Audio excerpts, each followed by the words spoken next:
Admiral Calvin Hughes stared at the screen, his weathered face illuminated by the soft blue glow.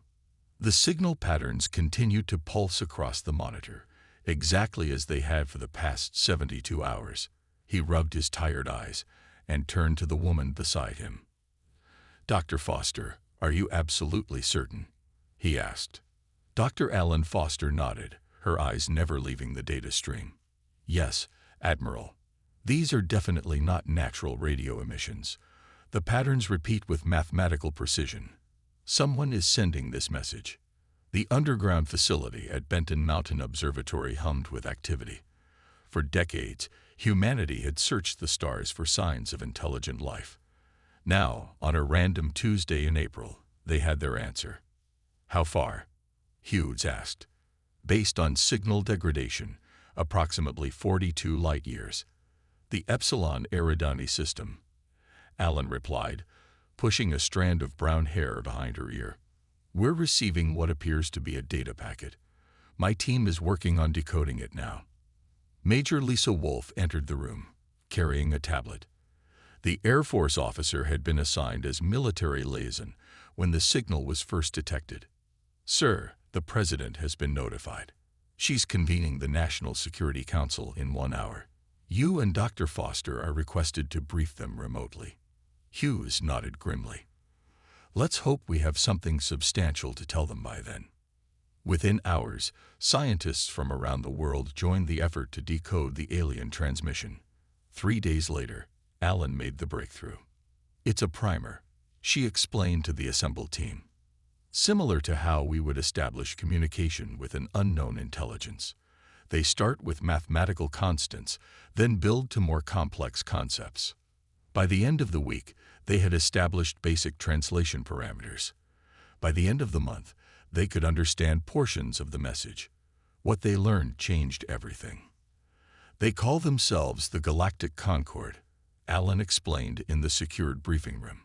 "From what we can tell, it's a coalition of at least 30 different spacefaring species." The room fell silent as the implications settled in. "And they know about us?" asked Defense Secretary Patterson. Allen nodded. "Yes. Not only do they know about us, they've been monitoring Earth for centuries. We're classified as a quarantine primitive species. Their regulations prohibit contact until we develop faster-than-light travel independently." "Then why are they contacting us now?" Hughes asked the question everyone was thinking. Allen pulled up a new set of translated data. "That's the concerning part. This isn't an official message from their leadership. It appears to be an automated data burst from their equivalent of a border patrol. There's been some kind of incident." Lisa Wolf leaned forward. "What kind of incident?" "We're still working on the details, but they mentioned something called the Vorani expansion and a term that translates roughly as processing eligibility." President Rivera frowned. "Processing? What does that mean?" "Unknown," Allen admitted. "But the context suggests it's not positive for the processed." Lisa studied the partial translations on her screen. After 15 years in military intelligence, she had developed an instinct for threats. Every alarm bell in her mind was ringing. "There's more to this," she said quietly. "Look at the transmission frequency. It's precisely calibrated to cut through our atmosphere with minimal degradation. They didn't just happen to send this our way. They'd wanted us to receive it." Hughes turned to her. "You think someone's warning us?" "I think," Lisa said carefully, "that not everyone in this galactic concord agrees with their quarantine policy. Someone wants us prepared." "Prepared for what?" the president asked. No one had an answer yet, but as they continued decoding the signal in the days that followed, the truth became clear. Earth wasn't just being monitored. It was being assessed, and humanity was running out of time. Captain John Reynolds stood on the bridge of the USV Defender, the first true combat spacecraft humanity had ever built. 6 months had passed since the alien transmission, and Earth had been working frantically to prepare. The Defender wasn't much. Essentially a modified space station with engines and experimental weapons. But it was all they had. Contact at bearing 045. Elevation 32. called out Lieutenant Paul Harris from the sensor station. "Sir, it's not one of ours." Reynolds felt his mouth go dry. "Confirm that, Lieutenant." "Confirmed, sir. Object is decelerating from near light speed. Configuration unknown." The bridge fell silent as the implications sank in. After months of preparation and speculation, first contact was happening. "Alert command. Set condition 1 throughout the ship," Reynolds ordered. "Let's try to be friendly, people, but stay sharp." 12 minutes later, the alien vessel came into visual range. It was sleek, silvery, and approximately twice the size of the Defender. It moved with impossible grace, adjusting its course with no visible engine flare. "They're hailing us," Harris said. "Audio and visual." Reynolds straightened his uniform. "Put it through." The main screen flickered, then displayed a creature that looked like a tall, thin humanoid with pale blue skin and large, multifaceted eyes. When it spoke, its mouth didn't move in sync with the words that came through the translator. "Primitive vessel, this is Observer Krell of the Vorani Expeditionary Force. Your system has been designated for processing. Stand down and prepare for inspection." Reynolds maintained his composure. "This is Captain John Reynolds of Earth Defense. We welcome peaceful contact, but this is sovereign space. We request clarification of your intentions." The alien's eyes narrowed. Barely sapient and already asserting territorial claims. Typical of pre-integration species, it turned to speak to someone off-screen before addressing Reynolds again. "Your understanding is irrelevant. Your species has been monitored for some time. The quarantine period is complete. Processing will begin within your solar cycle." Dr. Kate Miller, the xenolinguist assigned to the Defender, whispered urgently to Reynolds. "Captain, their translation is odd. I think processing is a euphemism. Based on contextual markers, it might mean colonization or resource extraction." Reynolds nodded slightly. "Observer Krell, we invite discussion of mutual cooperation. Earth is willing to establish diplomatic relations." The alien made a sound that might have been laughter. "Diplomatic relations are established between equals. Your species will be assigned appropriate labor functions once processing is complete." Before Reynolds could respond, alarms blared across the bridge. "They're scanning us with some kind of energy beam," shouted Eric Daniels from the engineering station. "It's interfering with our systems." Reynolds didn't hesitate. "Shield up. Warn them to cease immediately." But the Vorani ship intensified its scan, and the Defender shuddered as systems began failing. "They're trying to disable us," Reynolds realized. "Defensive measures authorized." The Defender's hastily designed weapon system fired, sending a concentrated electromagnetic pulse toward the alien vessel. To everyone's surprise, the pulse had a far greater effect than anticipated. The Vorani ship's systems flickered, and it began to drift. Then, without warning, a secondary explosion ripped through its midsection. The alien vessel started an uncontrolled descent toward Earth. "What happened?" Reynolds demanded. "The pulse must have triggered some kind of cascading failure in their power systems," Daniel said, staring at his readings in disbelief. They watched as the alien ship disappeared into Earth's atmosphere, trailing fire. Within hours, military forces had secured the crash site. Among the wreckage, they found 3 surviving Vorani and an intact data core. When scientists Kate Miller and Eric Daniels began examining the recovered technology, what they discovered confirmed their worst fears. Earth wasn't facing a simple first contact situation. They were facing an invasion. Dr. Susan Gray had never expected to lead humanity's effort to understand alien technology. Yet here she was, 3 weeks after the crash, deep in a secure facility beneath the Rocky Mountains, staring at holographic displays filled with alien text. "Can you make sense of any of this?" General Howard Benson asked, his voice betraying rare uncertainty. Susan nodded slowly. "The translation algorithm is working better than expected. The Vorani language has consistent mathematical patterns. What troubles me is what we're learning." She tapped a series of symbols, and they expanded into a three-dimensional map of the solar system. Red markers pulsed around Earth, Mars, and the asteroid belt. According to their records, Earth isn't just being visited. We're being assessed for something they call processing. From what we can gather, it's a euphemism for complete resource extraction. Kate Miller joined them, carrying a tablet with fresh translations. Her eyes were red from lack of sleep. "It gets worse," Kate said. "The Vorani aren't alone. They're part of a coalition of species that divide up resource-rich systems. Earth has been on their list for centuries, but we were under a quarantine protocol until we developed certain technologies." "What changed?" Benson asked. "We did," Susan replied grimly. "Our increasing radio emissions, space activity, and especially our recent antimatter experiments triggered an automatic reassessment. The scout ship was just the first step." Eric Daniels hurried into the room, excitement clear on his face despite the grave situation. "We've broken through their security protocols. I can access their communication logs now." The screens flickered as new data streamed in. Maps of the galaxy, ship movements, and what appeared to be military plans filled the displays. Susan's face went pale. "According to this, a processing fleet is already on its way. Estimated arrival: 2 Earth years." "How many ships?" Benson asked. "Hundreds," Eric replied. "And each one is technologically centuries beyond us." The room fell silent as the implications sank in. Humanity had just over 24 months to prepare for an invasion force they had no hope of defeating conventionally. Commander William Perkins, recently appointed head of Earth's Unified Defense Initiative, studied the data with narrowed eyes. "What about these?" He pointed to strange readings in the asteroid belt. Susan zoomed in. "The Vorani are particularly interested in certain elements found in our system. Specifically, these heavy metals in our asteroids and something in our oceans they call Compound L7.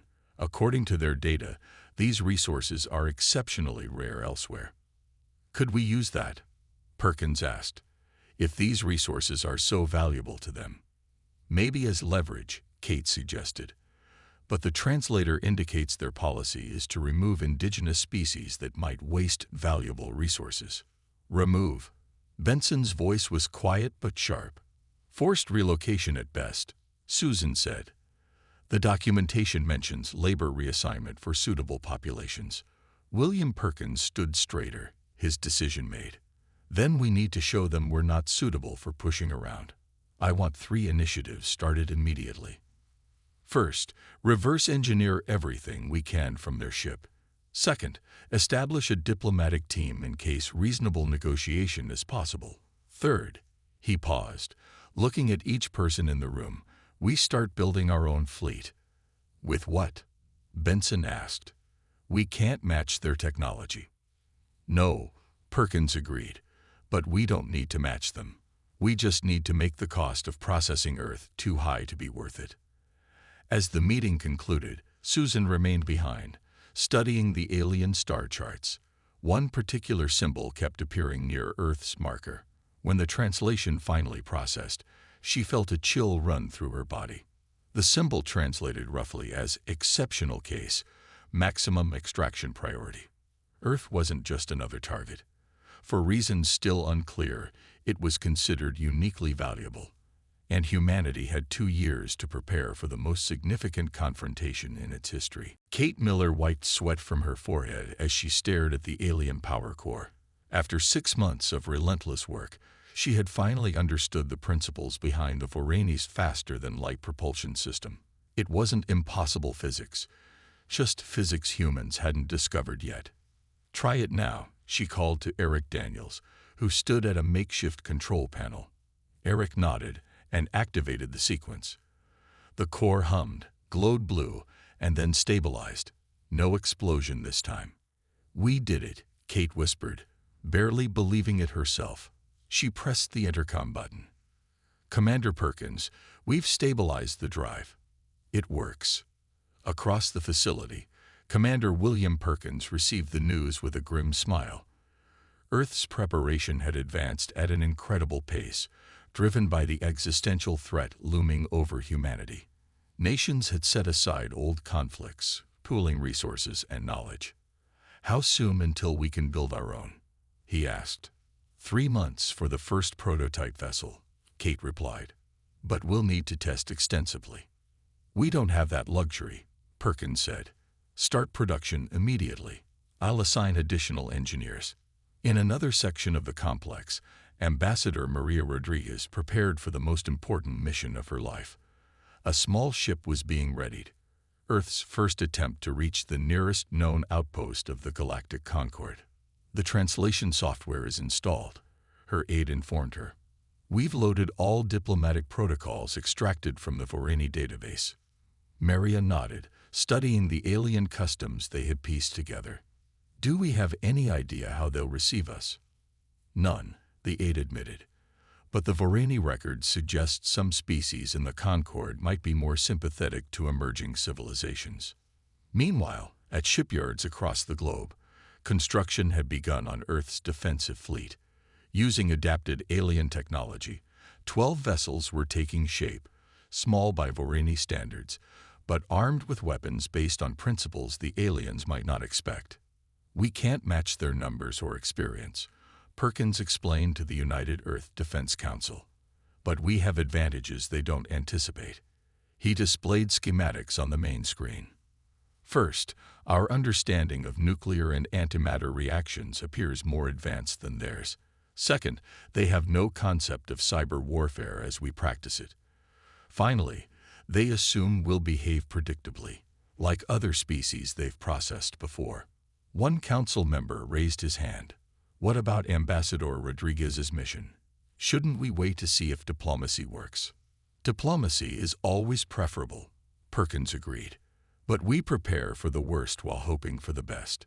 3 months later, Maria Rodriguez's ship approached the Concord outpost near Ta City. Her heart pounded as the alien station grew larger in the view screen. "We're being scanned," her pilot reported. "They've detected us." A transmission crackled through. The translation software worked smoothly, converting alien sounds to English. "Unidentified vessel, you have entered Concord space. Your configuration is unknown. Identify immediately." Maria took a deep breath. "This is Ambassador Maria Rodriguez of Earth. We come seeking peaceful dialogue with the Galactic Concord regarding our world's status." A long pause followed. "Earth vessel, maintain position. Do not approach further." Hours passed before the next communication. When it came, the tone had changed. "Earth representative, your presence is unexpected. The Vorani Expeditionary Force has exclusive development rights to your system." "That's precisely what we wish to discuss," Maria replied firmly. "Earth is not unclaimed territory. We are a sovereign world with rights to self-determination." The alien response was dismissive. "Pre-integration species have no standing in Concord law. Return to your world and await proper processing." When Maria returned to Earth 2 weeks later, her report to the Defense Council was blunt. "They won't negotiate. To them, we're a resource, not a people." Commander Perkins nodded, having expected this outcome. "Then we proceed with the alternative plan." The first 6 ships of Earth's new fleet were ready. Using reverse-engineered Vorani technology, enhanced with human innovations, they could travel between stars. But unlike exploration vessels, these ships carried weapons designed with one purpose: to demonstrate that humanity would not go quietly. The time had come to show the galaxy that Earth demanded respect. Captain Olivia Bennett stood on the bridge of the UES Defiance, Earth's first true warship. The vessel hummed with power as it waited at the edge of the Alpha Centauri system.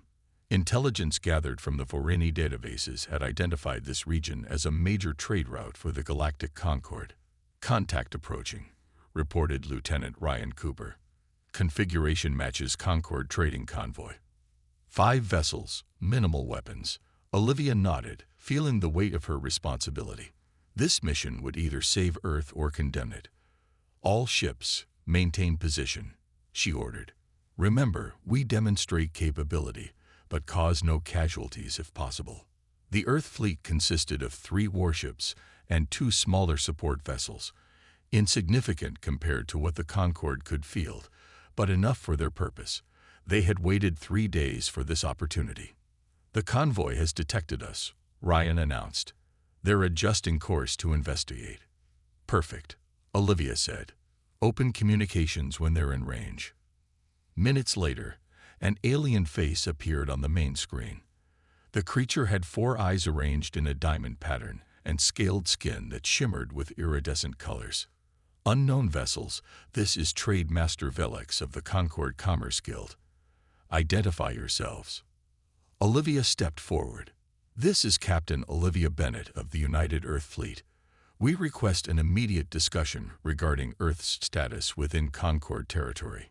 The alien scales shifted from green to a mottled purple, an expression of surprise, according to their intelligence. "Earth? Your species has no authorized interstellar presence. How did you?"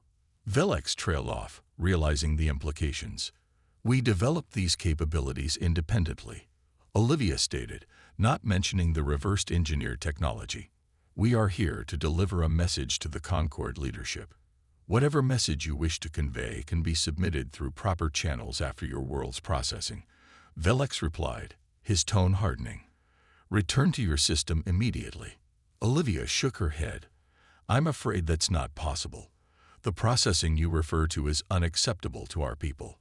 We are here to demonstrate why the Concorde should reconsider Earth's status." She nodded to Ryan, who activated a sequence. From the Earth ships, 6 small objects deployed, accelerating rapidly toward a nearby uninhabited moon. "What are you doing?" Velix demanded. "Providing a demonstration," Olivia replied calmly. "Please observe the moon's smaller satellite." The devices reached their target, a small asteroid orbiting the moon. For a moment, nothing happened. Then brilliant flashes of light erupted as controlled antimatter reactions began. Within minutes, the mile-wide asteroid was reduced to drifting particles. Silence filled the communication channel. When Velix spoke again, his voice had lost its dismissive tone. "Such weapons are unexpected from a pre-integration species. We have other capabilities," Olivia continued. "Our ships carry systems capable of disrupting your propulsion and communication technology. We've studied the Vorani extensively." This wasn't entirely true. Earth's technology was still inferior in many ways. But the bluff was necessary. "What do you want?" Velix asked. "Recognition of Earth as a sovereign system with full rights under Concord law. Cancellation of all processing orders. Direct communication with the Concord leadership." Velix's scales shifted rapidly through several colors. "I have no authority to negotiate such terms." "We understand," Olivia said. "Your convoy will be allowed to proceed unharmed. Take our message and this recording to your leadership. Tell them Earth seeks peaceful relations, but will defend itself with all necessary force." She paused, then delivered the key message. "We know about the processing fleet already en route to our system. If it enters Earth space with hostile intent, they will face the full extent of our capabilities."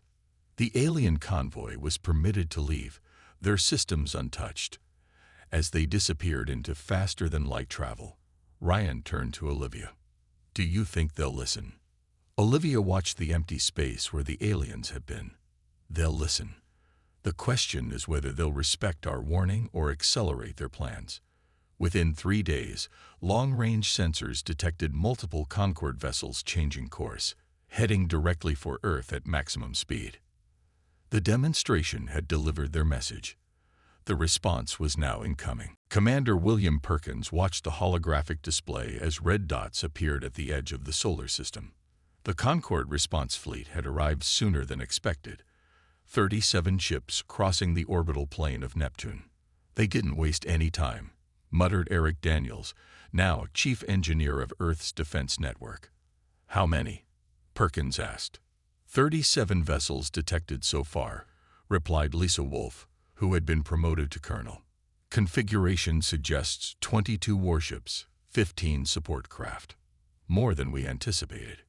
Earth had prepared as best it could." 6 orbital defense platforms circled the planet, disguised as weather and communication satellites.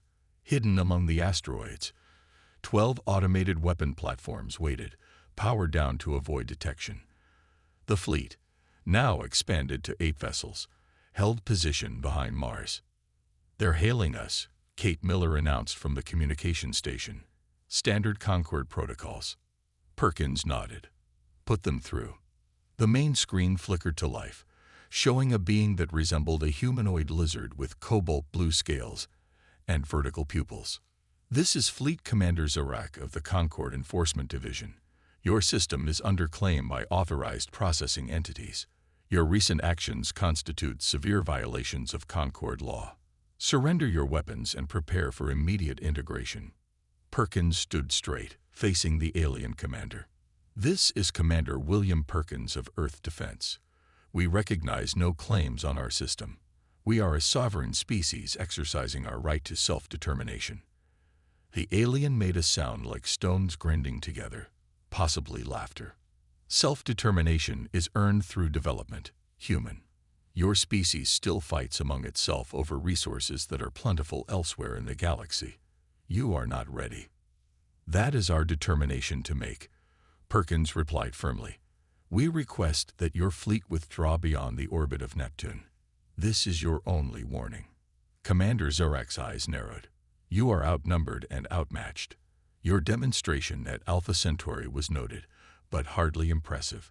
Our ships are designed to withstand such weapons."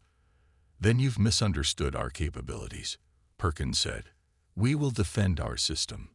"Brave words," Zarak responded. "You have 1 hour to reconsider before we begin processing operations." The communication ended. Perkins turned to his team. "They're confident," Lisa observed. "Too confident." "They think they know what we can do," Perkins agreed. "Deploy defense pattern Omega. All ships maintain position until my command." Exactly 53 minutes later, the Concorde fleet began moving inward toward Earth. "They're not waiting the full hour," Kate reported. "Multiple weapon systems activating." Perkins nodded grimly. "They never intended to negotiate. Activate the defensive grid. All platforms to standby." The Concorde fleet approached Mars orbit, moving in a tight formation designed to maximize their combined defensive shields. "They're in position," Lisa announced. Perkins took a deep breath. "Execute Defense Protocol 1." Throughout the asteroid belt, the hidden platforms powered up. Before the Concorde ships could react, 16 focused energy beams connected with their targets. The beams weren't designed to destroy, merely to transmit. "Cyber package deployed," Eric confirmed. On the Concorde ships, systems began failing as Earth's digital warfare packages, completely unexpected by the aliens, bypassed security protocols derived from the captured Vorani vessel. "Their shields are fluctuating," Lisa reported with barely contained excitement. 3 ships have complete power failures." "Now," ordered Perkins, "all vessels engage." Earth's small fleet emerged from behind Mars, weapons charged. The Concorde ships, struggling with failing systems, broke formation. "They're regrouping," Kate warned. "Their flagship is launching fighters." "Phase 2, Perkins commanded. From Earth's orbit, the defense platforms revealed their true nature, firing kinetic projectiles accelerated to near-light speed. The relativistic weapons struck 7 Concorde vessels before they could react, tearing through compromised shields. Commander Zarak's face appeared on screen again, his scales now pale with rage or fear. "This is impossible. Your technology can't." "We warned you," Perkins interrupted. "Earth is not for taking. Withdraw now." Around the alien commander, warning alarms blared as more systems failed. The remaining Concorde ships were retreating, some dragging disabled companions using tractor beams. Within 20 minutes, the threat had passed. The Concorde fleet, expecting an easy victory against primitive humans, had been utterly defeated. 15 of their ships had been destroyed or disabled. The rest fled beyond Neptune's orbit. Earth had delivered its message in a language the galaxy would understand. Dr. Alan Foster stood at the observation deck of the newly constructed Orbital Diplomatic Center, watching Earth rotate slowly beneath her. 1 year had passed since the Battle of Mars, as historians now called it. The view never failed to move her. The blue planet, seemingly peaceful from space, had proven itself anything but helpless. Beautiful, isn't it? Ambassador Maria Rodriguez joined her at the window. Hard to believe everything that's happened. Ellen nodded. I sometimes wonder if we did the right thing. You mean showing the galaxy our teeth instead of our handshake? Maria smiled. History will judge us, but I believe we had no choice. Below them, in the main chamber, representatives from 7 Concord species had gathered for the formal recognition ceremony. Earth was about to be officially acknowledged as a sovereign power with full rights under Concord law. They're ready for you, an aide informed them. The chamber fell silent as Alan and Maria entered. At the center table sat Commander Zarak, now serving as diplomatic liaison rather than military commander. His scales had darkened with age or stress since their first encounter. Humanity continues to surprise us, Zarak began, addressing the assembly. In all recorded Concord history, no species has advanced from pre-integration status to recognized sovereignty so quickly. Alan listened as the formal speeches continued. The words were diplomatic, but everyone understood the reality. Earth hadn't earned respect through paperwork. They had demanded it through demonstration of power. After the ceremony, Captain Olivia Bennett approached Alan with a tablet. Doctor, you should see this. It's from our deep space research team. Alan examined the data, her eyes widening. Are they certain? Triple verified, Olivia confirmed. The ancient ruins on Mars weren't natural formations as we thought. They're at least 50,000 years old, with traces of human DNA. Alan's mind raced with implications. Humans on Mars, that long ago. How is that possible? We don't know yet, Olivia admitted. But there's more. The Concord Historical Archives mention a lost species called the progenitors who disappeared mysteriously around that time. Commander William Perkins joined their conversation. The question is whether we share this discovery. It changes everything, Alan said quietly. If humans were spacefaring 50,000 years ago and somehow returned to Earth, it might explain why the Vorani were so interested in our system. Maria added, perhaps they found something we missed. Across the room, Eric Daniels and Kate Miller were already planning the next generation of Earth vessels. With access to Concord technology now legally granted, humanity's advancement would accelerate exponentially. We should establish colonies beyond our system, Kate suggested. There's a habitable planet in the Ta Ceti system that would be perfect. Eric nodded. With the new drive systems, we could reach it in weeks instead of decades. As discussions of Earth's future continued around her, Dr. Alan Foster returned to the observation window, her thoughts troubled by the new discovery. If humans had once been among the stars before falling back to Earth, what had caused their retreat? And more importantly, what might still be waiting for them out there? A small Concord ship departed the station, carrying the formal recognition documents to the Concord Central Archives. Its lights twinkled briefly before disappearing into faster-than-light travel. Earth had delivered its warning to the galaxy. Humans were not to be underestimated or exploited. Now, as an equal among the stars, humanity faced a new challenge, learning to coexist with the very powers they had defied.